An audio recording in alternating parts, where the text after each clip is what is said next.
Hi everyone! First of all, apologies about my chipped nails. I have been packing orders like a madwoman. So, besides that, today I want to look at this very neat calligraphy kit. And I have talked about this before in my art gift guide 2019, so I'll try to link it or put the card up here for you to have a look if you haven't seen it, but today I want to actually open it and give it a little go and try out different nibs. And also I have since had a better read about the kit. It's actually a wooden handle, and I thought it'd be like a plastic or something, so the fact that it's wooden, it's actually makes it a little bit more special and better quality, I suppose. So the other thing is it's made here in UK, so I didn't realize, but Kirsten Burke is a modern British calligraphist, and yes, it says here suitable for right and left handlers. So the ink here, it says it's a luxurious Chinese ink, and yeah, and then you get the three different nibs, which is what I want to try out today. The other thing is as well here, it says that she has a book out, which I had a look at, and it seems actually really good, so I might order it. It's only like 8 quid, or actually less than 8 quid on Amazon, so I'll try to link it for you down below. So the book is called Kirsten Burke's Secrets of Modern Calligraphy, and it seems quite the traditional way of making a calligraphy book, where she shows you how to do a letter in a certain style, and then you can just carry on learning it on that same line. So I quite like that idea. And here, so there are different styles of calligraphy, and this is the one that I find particularly nice. It's quite jumpy letters, so some of the letters jump up higher, some of them dip down low. So for example here in your, the O is higher and then the U goes a bit lower, and so that makes it very kind of beautiful in my opinion. So I want to learn this style, and let's have a look now into the actual kit. Okay, so this is the little leaflet that you get, and in the leaflet you don't have any exercising space, but you can learn these. So if you could maybe trace it on a piece of paper or something like that, you could possibly learn. And then the nibs, so the principal EF is the extra fine, so that must be the first one. Then we have the Leonard 256, which is a firmer nib for those who use more pressure when they write. It looks lovely too, shiny and gold. And then there's so that's the gold one. And then Leonard 30, which must be this one, is the most popular by far in my workshops. I'm just reading it out here. It flows nicely and is flexible enough to get a thick and thin line that makes calligraphy look so beautiful. Okay, so that's what we're going to do. Then it says here, nibs have a glaze of them to protect from rusting, but also repels ink. It's simple to remove. Just hold the nib over a flame for a second, like you would if you were sterilizing a needle. This is called seasoning, right? So I haven't done this before actually to my nibs. I would just wipe it with a tissue. I will go get a little lighter and do it with the lighter as she recommends this time. Okay, so the main thing to know that the downstroke is more pressure, upstroke less pressure, and this is how you get those lovely thin and thick lines. It takes a bit of practice, but let me just season, as she calls it. Oh, it's actually a really good feeling. It feels quite light, and you can feel that it's wood. So pretty. This is like my favorite color. Love it. So the bottle is plastic of the ink. I will try this ink as it's coming with the kit. So this is the thinnest one. Okay, it's got a nice little cutout there. Okay, so I've got my lighter here. This is the first time I'm doing this, and I actually had no idea this is what you're supposed to do, but I'm going to follow her advice, and I suppose you just need to literally do it a little bit like that. And same thing on here.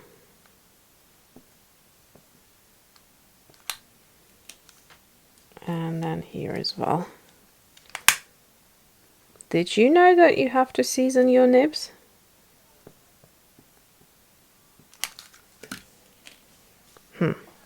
Alright, so we will start with the thinnest. Now, to swatch them out, or to, so to speak, I will use my MD Midori, MD Cotton Notebook, and it's great for ink, so this would be like the perfect place to start.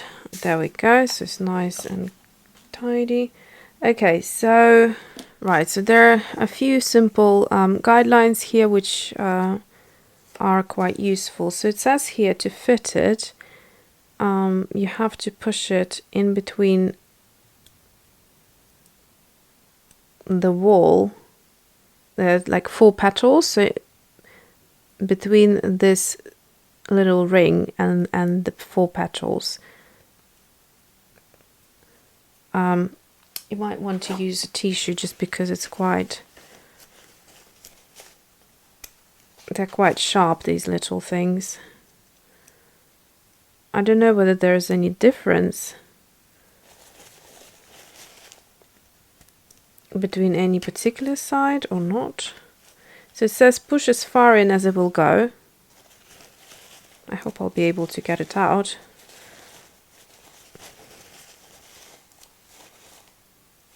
Right, so getting it out is a little bit challenging.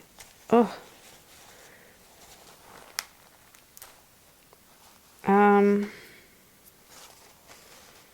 So I'm not sure how I'm going to get it out now because it's really stuck in there. Right. It doesn't really want to come out, I'm afraid.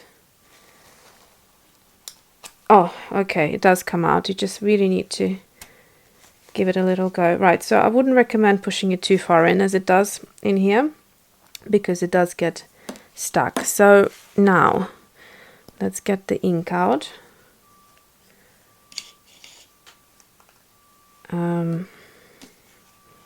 So this is the smallest nib, and I'm just going to submerge the nib into the ink so that it covers that little hole. And this is how the ink is held in there. I hope you can see. And if anything got onto the pen holder, right, this is becoming a huge mess. So I wonder what the luxurious Chinese ink is, because I don't think I actually own any Chinese inks. So let's say we're going to write hello.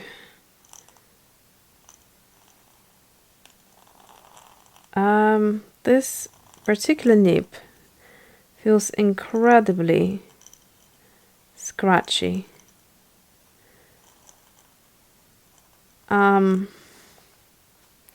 So it doesn't feel actually nice writing with it, and I can barely, so as soon as I start adding pressure onto it, it just starts to really scratch up the paper, which makes the ink kind of feather out. But if I just press it or use minimal pressure and barely adding any pressure, then I can get a very thin line. But mind you, it just feels incredibly scratchy, and yes, it is quite fine. But if I wanted to draw with it, it just doesn't give me how shall I say, a pleasant experience. The nib keeps catching onto the paper, and this paper is like amazing.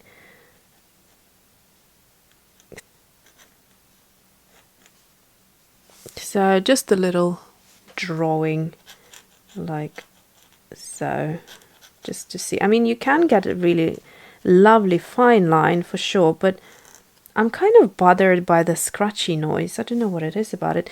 In fact, let me just, so before it dries in here, I'm just going to wipe it a little, and I'm going to, as a comparison, use my extra fine platinum carbon ink. So this one is just gliding, and look, it's as fine as this one, but there's a little tiny dot at the end which makes it glide on paper, rather than this one is very sharp and there is no point on there, so it's literally damaging the paper as it's kind of scratching the fibers away. I hope this isn't too technical for you, but look, this feels like butter. It just doesn't have that scratchy effect at all. Okay, so that's that. The ink seems nice and black. Okay, I'm going to try the next nib. Would I use this particular nib? I think I would use it, not for writing for sure, because it just makes the experience quite unpleasant, but I would use it for illustrating. I think it looks quite nice. Second one is the, was it the softer one? No, sorry, it's the firm one. And it looks quite nice because it's gold. So again, I'm not pushing it all the way in, just enough so it would hold, but it's a beautiful nib. And then let's try this one. Okay, so again, I'm dipping it as much into the ink so that it covers that little hole. So let's try this one. Okay, so this one is a lot smoother. And it doesn't scratch up, but you can see it's also, the line is a bit thicker. Now let's try the upstroke and the downstroke. Oh yes, you can do that.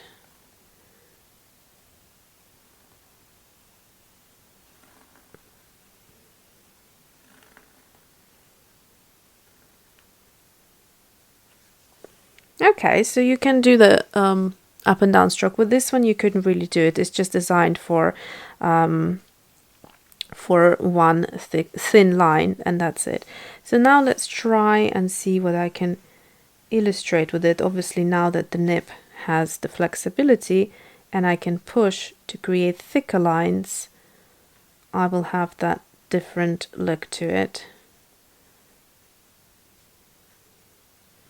I'm just doing something really, really simple here, just to get the idea of the ink rather than anything else.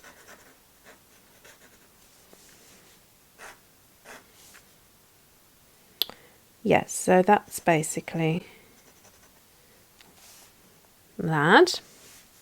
Now I'm going to try the one that's supposed to be the favorite in her workshops, which is this one. So it's a very flexible nib.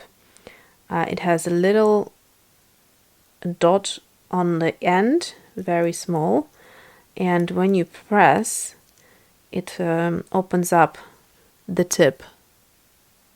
There we go. So basically ink flows out and it will give you that nice fat line on the downstroke. Okay, so I'm just trying to push it in a little bit more. The sort of the pushing and the taking it out is a little bit challenging, I find. Okay, so once it goes in, it's very hard to take it out. Maybe once it's been used a few times, it will soften, but we'll see. Anyway, so the nib itself also looks quite elegant. So let's try this nib then. Okay, so I hope you can see that there is a nice little dot right at the end. So let's try this one now.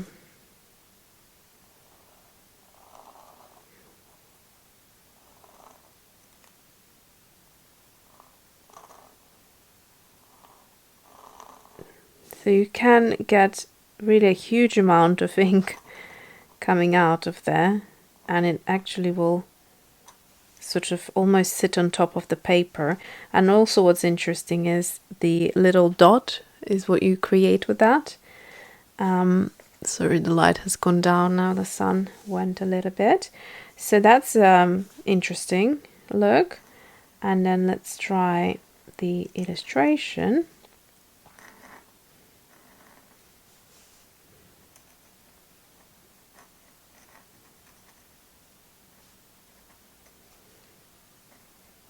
You also run out of ink a lot faster because obviously a lot of ink, you can see it's all empty now, a lot of ink went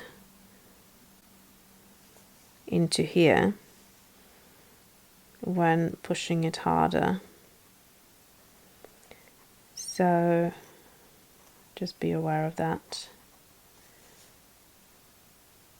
You'll have to refill the fountain pen quite often compared to the previous one.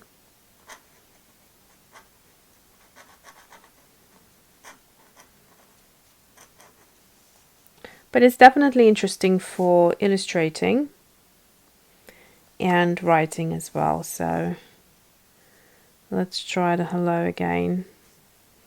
So I'm going to dip it in, make sure there's enough ink, and then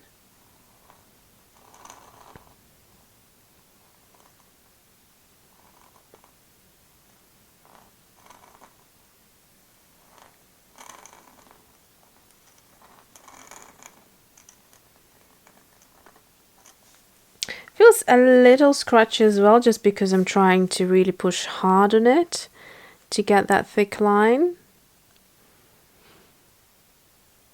But it's definitely fun. So yeah, would I recommend this kit? For sure. It just looks very pretty. I actually want to try some of my other nibs, whether they would work here as well. Just need to find them. So I just found, which was actually a miracle, this other set that I got from Amazon a while ago, and this is like my finest dip pen. It's for manga illustration, and I quite like the fine nib. It doesn't feel as scratchy as this one, but I have a bunch of different nibs here, which basically I want to see if they would fit in here as well. So just like regular nibs, whether they fit or not, because this one is actually not as, you can see this one is a lot wider, or not, maybe it just feels a little bit wider. It feels a little bit wider, so I want to see whether that would fit or not. Yeah, it actually fits well, and it fits sort of easier and comes out easier. So let me just try this one. The purpose of me trying it is just because if you, for example, bought this pen and you wanted to see whether your previous nibs would work with it, that's why I just want to give it a go. So I'm going to use the same ink. This ink seems to be quite nice, but it does take a bit of time to dry because of